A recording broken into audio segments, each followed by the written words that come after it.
Well, that, The unfortunate part about it is you can't do anything about riparian if the upper areas are in a hell of a shape too. yeah. Well, you know, even though we said that there's not much we can do, the very earliest writings of your research and others emphasize moving salt. You know, there never was an intent by range managers to abuse riparian areas or really to have sacrifice areas. Although I do admit that we finally came to the conclusion with the resources available there were going to be some areas heavily used. But there's a lot of effort put into trying to do as much possible about that. I'd be interested in your observations, 60 years as a range manager working in this area. And don't make me any older than I am here. Well, I guess that's right, in the early 1920s to now, pretty close, Joe. You mentioned earlier the fact that people didn't understand. And I've, I guess, been somewhat of an advocate within the profession of trying to develop better communication skills and better public relations skills, or whatever you want to call it. What are your observations of the range man or woman today in terms of their ability to deal with people and maybe some of our weaknesses? You've always been someone that was able to communicate well with people and get along with them. What are we missing in the range profession that you might recommend to us that we improve upon?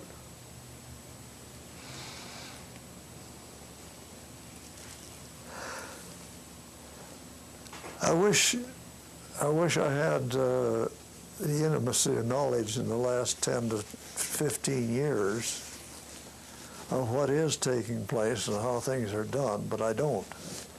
So I really can't make a comparison. I think my earlier reference to people not understanding may have been more directed at the fact that we didn't have the knowledge of, say, the hydrologic processes that were involved in an area adjacent to a riparian. The knowledge wasn't there to convey to another person even. Or if the knowledge was, or maybe it was faulty knowledge. In some cases that was true. Some of it hadn't been checked well enough. Some of it was done snap studies in a way of something study was put in and it wasn't done carefully enough. Actually, there has been, since I started, it seems to me that everybody was trying to get information to others. I think we did a better job, perhaps, in getting information to federal and state workers than we did to the private individual with regard to his range. If there was a fault, it would be in that sector. Yeah. I think that's a very worthwhile observation.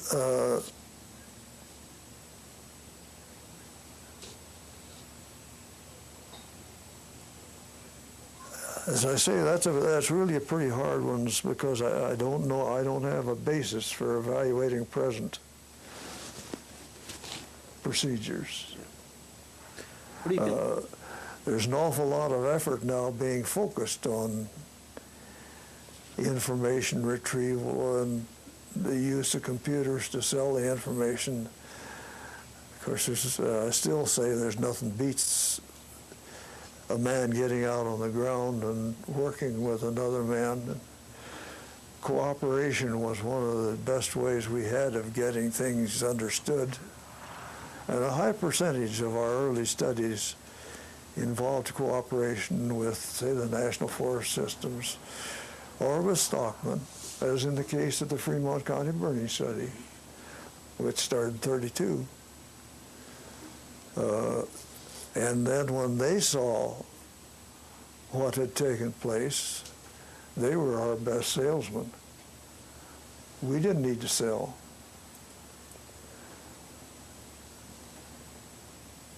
And we really did a lot of cooperation. Of course, there weren't any strings tied to anything then. You saw something, you did it the way you thought you could do it, and you could get away with. Now you can't do all those things, I gather. I can't speak from first-hand knowledge. I can. And you're right. I'd be interested in your observation as to what you consider to be the most significant advance or advances that we've made in range management in your career. Boy.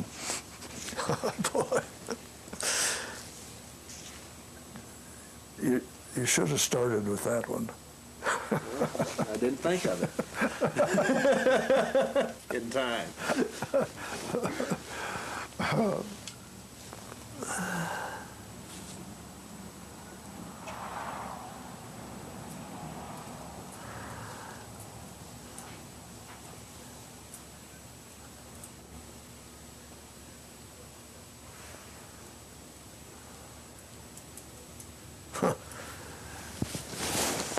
When you say the most significant, that one place we've made really significant advances and of very significant nature from the standpoint of getting people interested, and that was in the seeding. When I joined, there were no species. There were no methods for seeding, say, sagebrush range. Sammy and some of the boys had worked on the high lands, but they were using species that were only useful in pasture lands. But we really didn't have anything. And I think terrific advance has been made in the seeding field. This has helped us in other ways because through the use of, let me call it positive, that's what a stockman would say, through positive range management, we have been able to convince them, or maybe been able to design our work so that you could get a reduction in stalking that was needed on the remaining portion of the range, or get him to take other actions. It's not the carrot, but it served a purpose over and beyond the areas that were seeded and the forage that they furnished. That I think is one huge step forward. And the work that fellows like Hull and Robertson and Pierce and that group of men that started in 1933, really tremendous.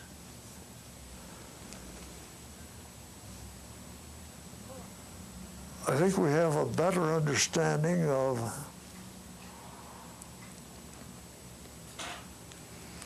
the rangelands that we're dealing with and what makes them tick. Far from enough. And this should set us in a pretty good position.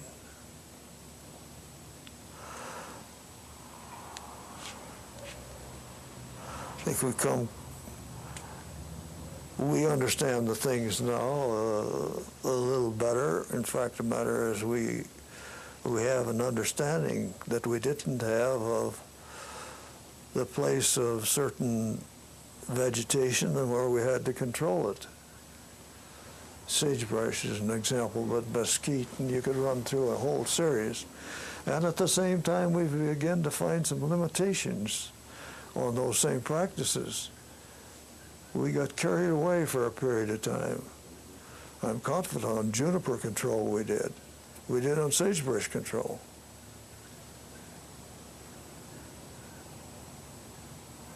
On management,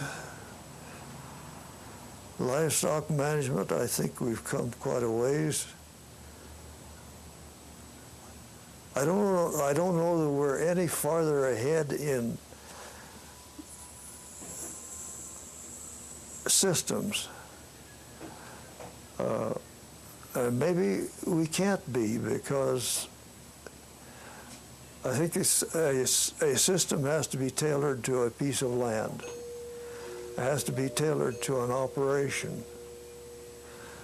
And there was a period of time when we seemed to think that you could compare systems, and this would apply to all ranges. Well, that wasn't so. That was one of the, and I was guilty in part of that. But I think we're understanding that the need to, in livestock management, to use the wide variety of knowledge. I guess it's hard for me to say any single significant, because we've also got an understanding of some of these other uses and the features, or the significance of our actions for range management purposes as we understood them on the other values. In other words, there have been other fields that have come along at the same time that have been very helpful. Sage grouse and the effects of livestock grazing on sage grouse habitat. Take the whole field of relations with the wildlife habitat. Take our relations with the whole field of watershed management. All of these are joint endeavors, and I guess you could label them range management. As far as I'm concerned, let's say it's a range manager cooperating with them in devising answers. Well, I've given you a lot of nothing. Well, no, I think you've given us quite a bit, Joe, and I agree with you. I think we went through a period of time when we bought into the grazing system, whether we wanted to call it a Hormez system or any what we wanted to call it. And we tried to say that that's the way to manage rangeland, even if it's a piece of country that went from 5,000 feet to 10,000 feet or 11,000 feet. We tried to put a rotation system on it and force it to work, and it didn't fit. I think we made some mistakes there.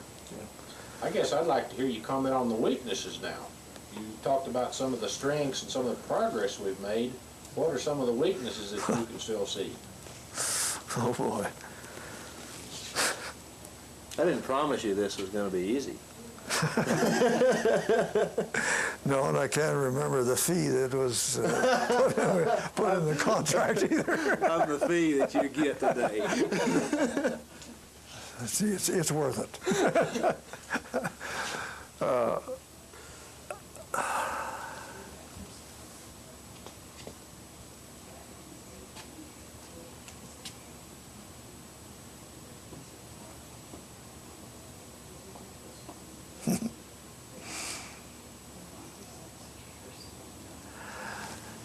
Well, all I can say is I'm sure you're not above fault, but right at the moment I can't, I haven't been out enough. I guess one thing I would say is a fault. And maybe it doesn't lie with you folks that are in the administrative end as much as it lies with the research man. I think there's a very major fault in not being able to read and search for what was found out 40 years ago. There's an awful lot of rediscovery. Mm-hmm. There's a lot of practices devised without the benefit of knowledge that is somewhere.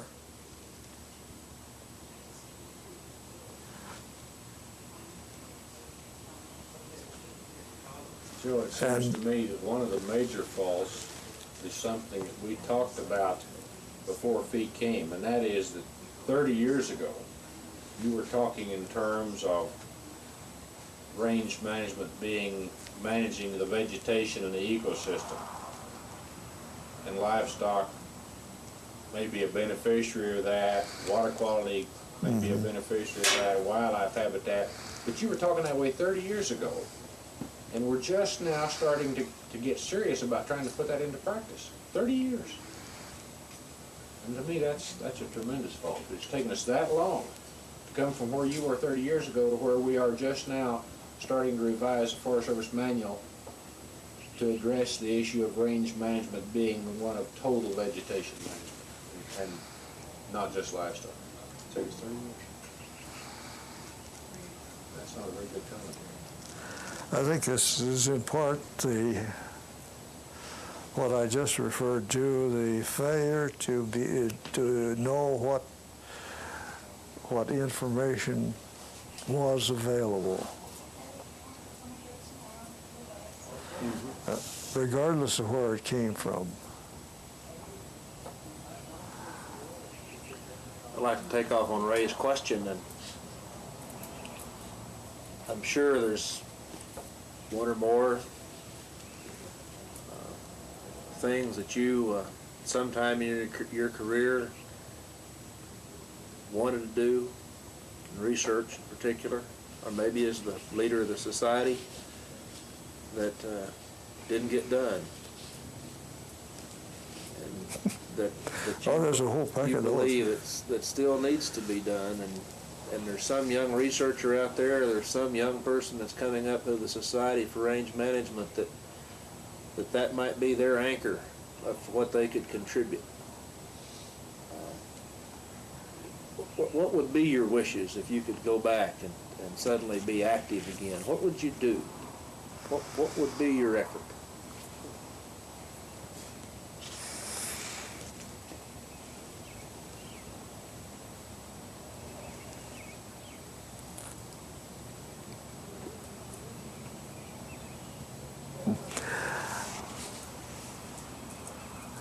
I guess I would probably stay with active research, although I know that there was a limit to that. I mean,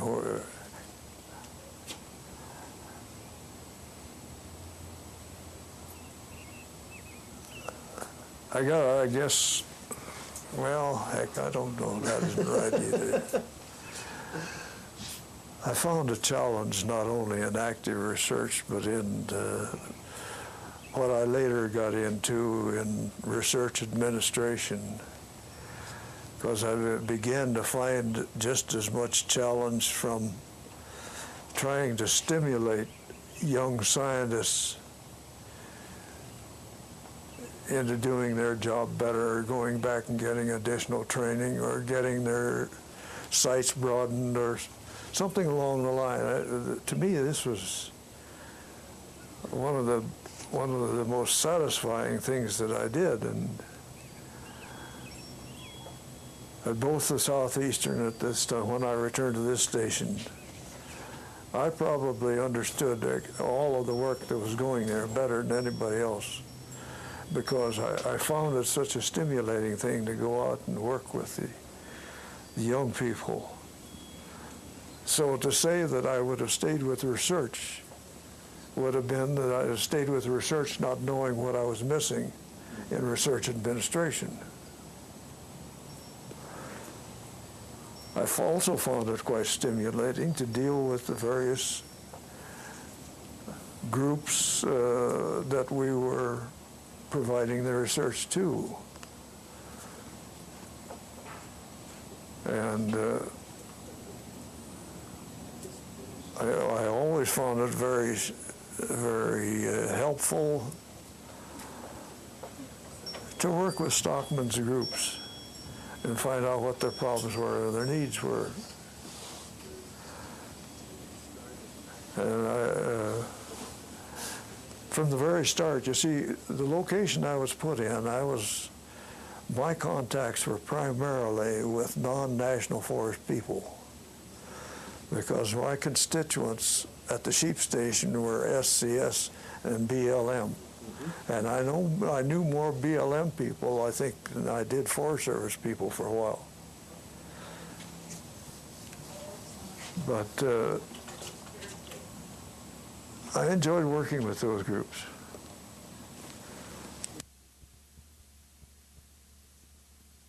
Talk about that. I know you did, but we hadn't talked about that. What would you do again?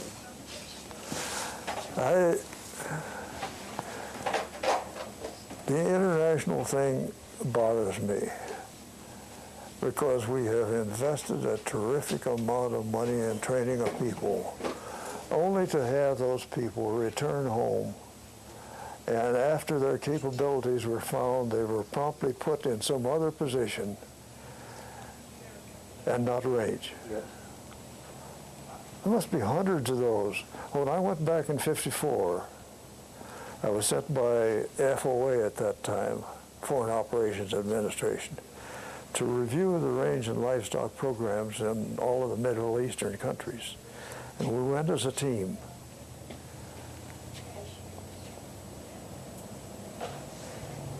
And our conclusion was that maybe it was a mistake to send people to this country for their training, because once they returned home, they either carried the stigma of having been here, or they were not happy when they got home.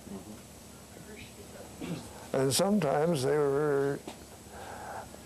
ended up before a firing squad because of their sentiments. And we seriously considered, and there is a recommendation to FOA, that training, insofar as possible, be arranged or facilitated in those countries rather than bringing everybody here. Now, I know why the universities like to have them here, but I'm not sure that the boys are always in good position when they get back. And I know of case I can document a lot of that.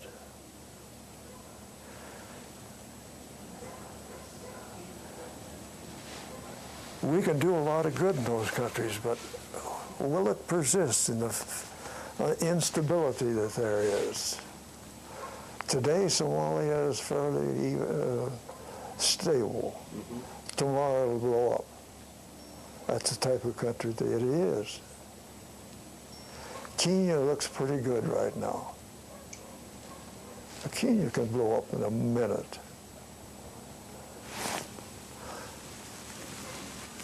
That's right. I really have misgivings. I know why we're doing it, but I wonder whether we're doing much good.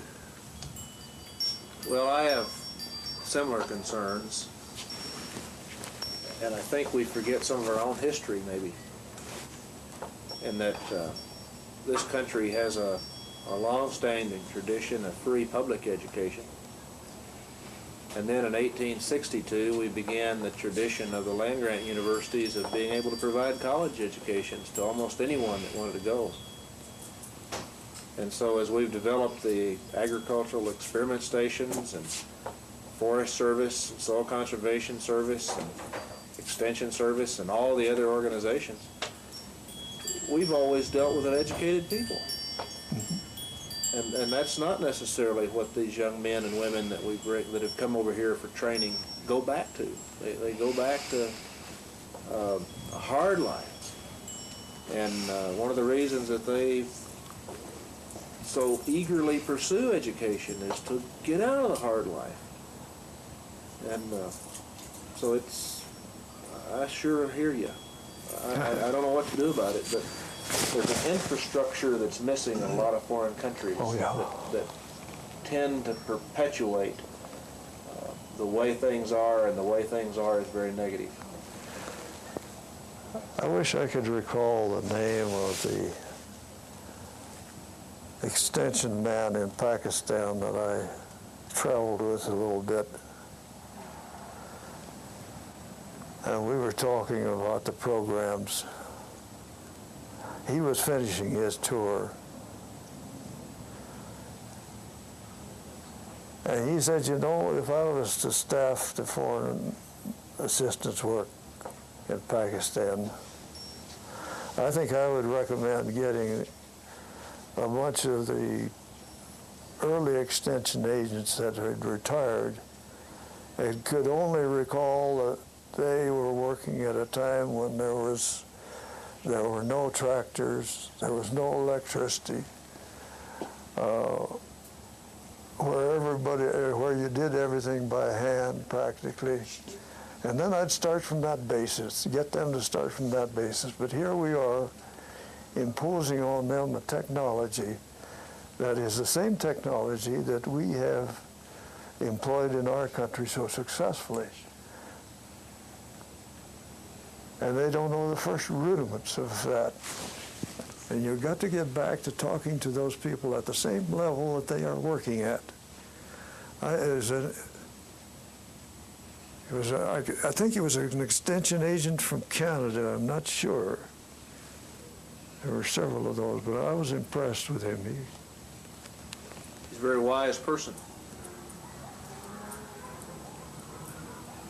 Well, I think the society, maybe not the society, but certainly we sent a lot of people over on technical assistance programs that were not suited to what should have been done. You know, I use the same argument within society board meetings. We talk about getting the Journal of Range Management, which is an excellent journal in many ways in this country, that we are to get those people subscribing to the journal. And what I've suggested with more than just tongue-in-cheek a couple of times, Joe, is that what we are to do is we are to start sending them the 40-year-old journal. we are to send them what we had when we were just beginning, because they're just beginning. And let each year we'll catch them up and let them grow at the same pace of technology. Unfortunately, they're not going to be content. I don't know if the answer is that simple, because they can see all of the Star Wars and shuttles. They're carried away with it. And they're not content to go back to the life that they have not enjoyed, but existed under up until that time. I asked you a few minutes ago about what you believe to be the significant advances in the practice of range management. As the first president of the society and a charter member and a member now since 1947, what do you consider to be the most significant advances and contributions of the Society for Range Management?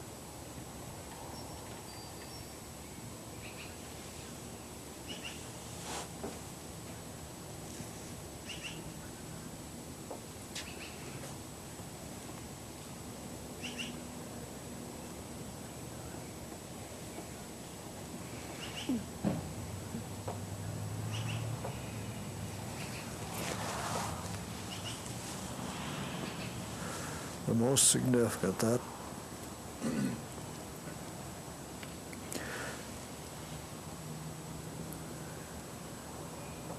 I guess I would have to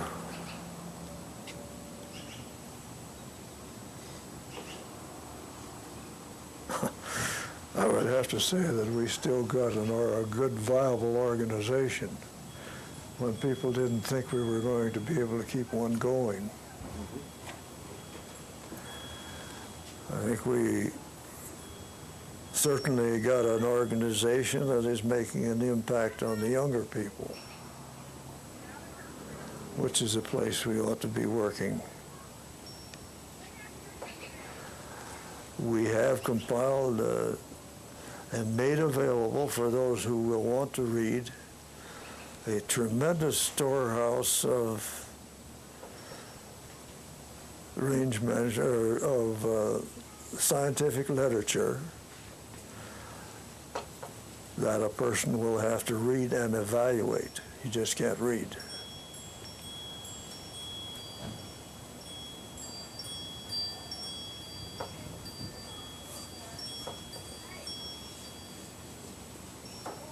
I think there's one of the things, of course, that we did establish, and that is that we got an organization and where there's a certain esprit de corps within the outfit that has resulted from the fact that range managers are able to get together. We did form an organization, and we are gaining fruitful results from it. Gosh, but I think, I don't know whether I can go much farther for you or not. It's, much of what we've done is good. That's I don't know that you need to go farther, Joe. You, in your the first president's address, one of the things that you said that the society had to do was to establish a strong journal that would do just exactly what you said. Would gather together for range men throughout the world the scientific knowledge about this resource. And I think the journal does that. You said one of the most important things for the society, and that this was obviously one of the things that those almost 500 people that answered your original letter said, is that they wanted a place to meet. They wanted to meet with each other. They wanted the opportunity to form this spirit de corps that you mentioned, and build upon that, and use that to help contribute to people's around the world's understanding of the importance of these resources. And the fact that students have always and still play such a significant role in our society, to me says that the society that you helped start and served as its first president has in fact made many of the contributions that you originally envisioned, you and others originally envisioned. And the other thing that I remember from that first president's address is your comment that the things that we have started are good, but we can't afford to become complacent. That we have to keep moving forward. And you sure provided a fantastic foundation for those that followed you to do that. Well, I wish I could take credit. That anything that I said at that time was the result of winnowing of an awful lot of barroom conversations and otherwise. Well, no, it's there were, as you can well imagine, during those days there were countless discussions amongst range men as to what the dickens we should be striving for, and how we should go about achieving it. So I wish I could take credit for all of it.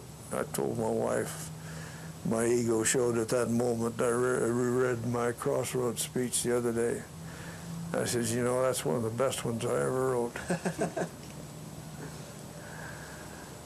And I guess have been greatly crestfallen because I never even got a comment from anyone other than some of the ones that were at the society meeting about that talk. Well, I have it here in front of me, and I think it's an awful good article. You know, So I mean it still, I think we still got that, those things still are facing you. And the relentless efforts of the Sierra Club and some of these other groups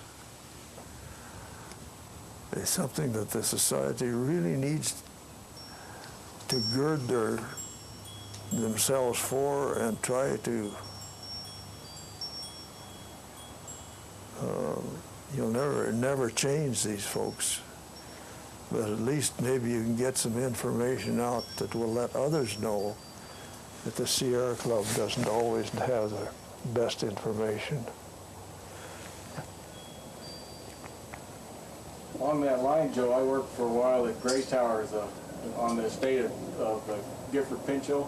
You're kind of talking about the Pinchot-Muir philosophy differences. I was wondering if you ever knew Gifford Pinchot or had an chance to exchange with him. I never had a chance to visit with Pinchot. I had met him, but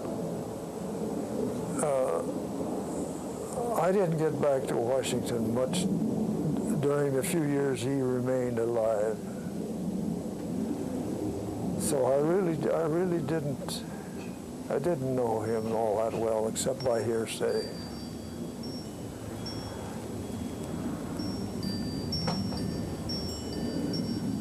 I would have liked to know him.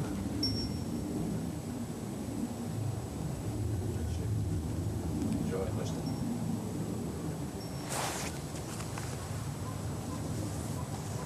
I don't know whether I have very many more questions.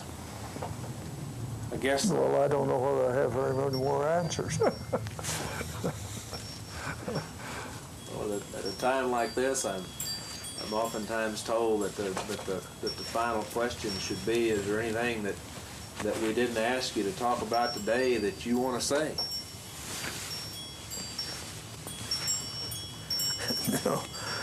No, I believe not.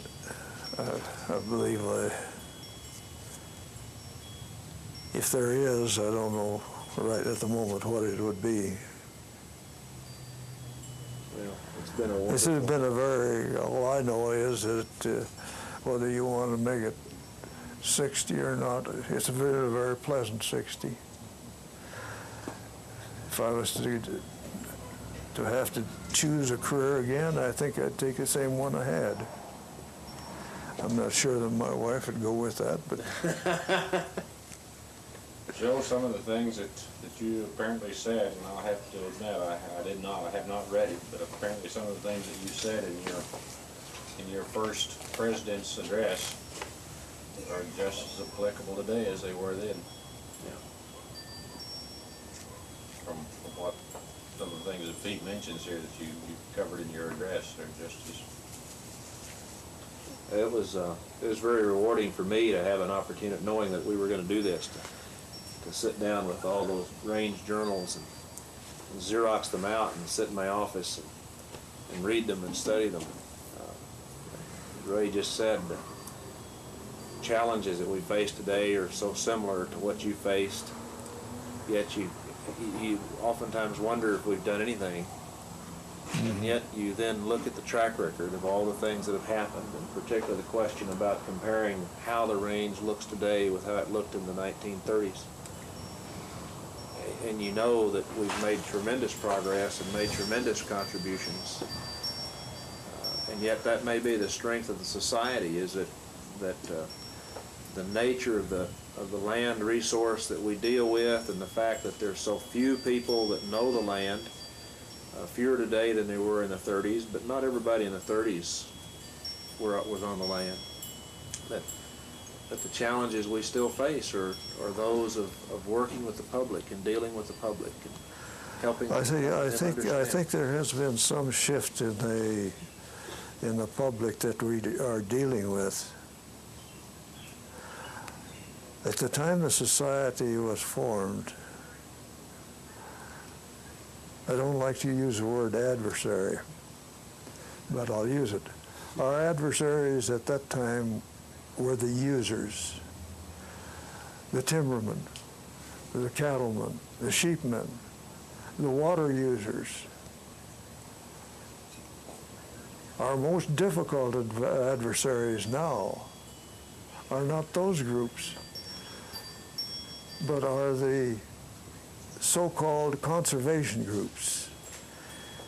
And these are the ones I think we need to really focus attention on. Frankly, I think some of our foreign adversaries now would join with us. Maybe there would be some difference in opinion, but I think they would join with us.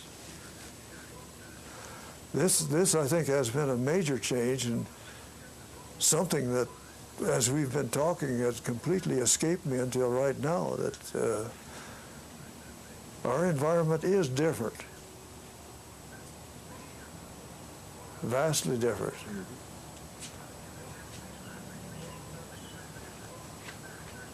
In your Crossroads speech, you wrote there's an eruption of special interest groups of persons with the common objective of defending or promoting their special interest in some single natural resource or feature of a resource. These groups are frequently made up of dedicated, well-educated, and articulate people whose definition of conservation relates directly, often exclusively, to their own special interest. You deal with that every day? I guess I already said it 20 years ago. You did say it 20 years ago. Huh? Well, Why do you change tape, sir? We probably about She didn't want to have it. didn't want any part of that.